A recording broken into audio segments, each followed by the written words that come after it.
خلق فسوى والذي قدر فهدى والذي أخرج المرعى فجعله غثاء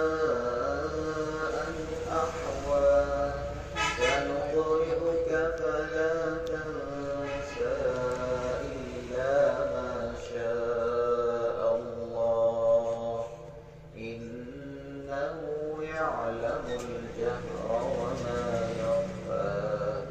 ونيسرك باليسرى فذكر إن